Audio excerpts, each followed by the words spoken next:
বাংলার রাজনীতিতে বাড়ছে উত্তেজনা। 2026 বিধানসভা নির্বাচনের ফলাফল সামনে আসার পর থেকেই শুরু হয়েছে জোর রাজনৈতিক আলোচনা। সরকার গঠন, নেতৃত্ব নির্বাচন এবং আগামী প্রশাসনিক পদক্ষেপ সবকিছু নিয়েই এখন রাজ্য জুড়ে কৌতূহল তুঙ্গে। নির্বাচনের পর রাজনৈতিক দলগুলির ব্যস্ততা এখন তুঙ্গে। বিভিন্ন শিবিরে চলছে গুরুত্বপূর্ণ বৈঠক এবং কৌশল নির্ধারণ। রাজনৈতিক বিশ্লেষকদের মতে আগামী কয়েকদিন বাংলার রাজনীতির জন্য অত্যন্ত গুরুত্বপূর্ণ হতে চলেছে।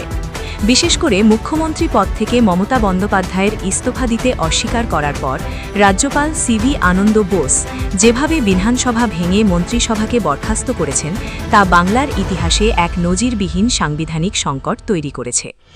এই চরম উত্তেজনার আবহে দিল্লির নির্দেশে পর্যবেক্ষক হিসেবে কলকাতায় পা রেখেছেন কেন্দ্রীয় স্বরাষ্ট্রমন্ত্রী অমিত শাহ। আজ বিকেল 4টে নাগাদ বিশ্ববাংলা কনভেনশন সেন্টারে বসছে বিজেপি বিধায়ক দলের সেই হাই ভোল্টেজ বৈঠক, যেখানে সিলমোহর পড়তে পারে বাংলার পরবর্তী মুখ্যমন্ত্রীর নামে। জল্পনা তুঙ্গি থাকলেও লবি মহলে এখন পর্যন্ত শুভেন্দু অধিকারীর নামই সবথেকে জোরালোভাবে উঠে আসছে।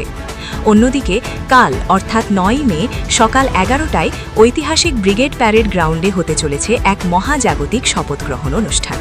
প্রধানমন্ত্রী নরেন্দ্র মোদী স্বয়ং এই অনুষ্ঠানে উপস্থিত থাকবেন, যা কার্যত বিজেপির শক্তি প্রদর্শনের এক বড় মঞ্চ হতে চলেছে। 1.5 ডজন রাজ্যের মুখ্যমন্ত্রী এবং এনডিএর শীর্ষ নেতাদের উপস্থিতিতে এই অনুষ্ঠানকে কেন্দ্র করে ইতিমধ্যেই নিরাপত্তার চাদরে মুড়ে ফেলা হয়েছে গোটা কলকাতা। 75 বছর পর শ্যামাপ্রসাদ মুখোপাধ্যায়ের জন্মভিটেতে কি তবে সত্যিই এক নতুন রাজনৈতিক যুগের সূচনা হতে চলেছে?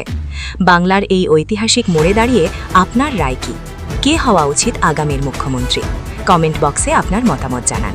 দেশ বিদেশের এবং বাংলার সব খবরের নিখুঁত বিশ্লেষণ পেতে দেখতে থাকুন N24 ঘণ্টা। সাবস্ক্রাইব করে বেল আইকনটি প্রেস করে রাখুন।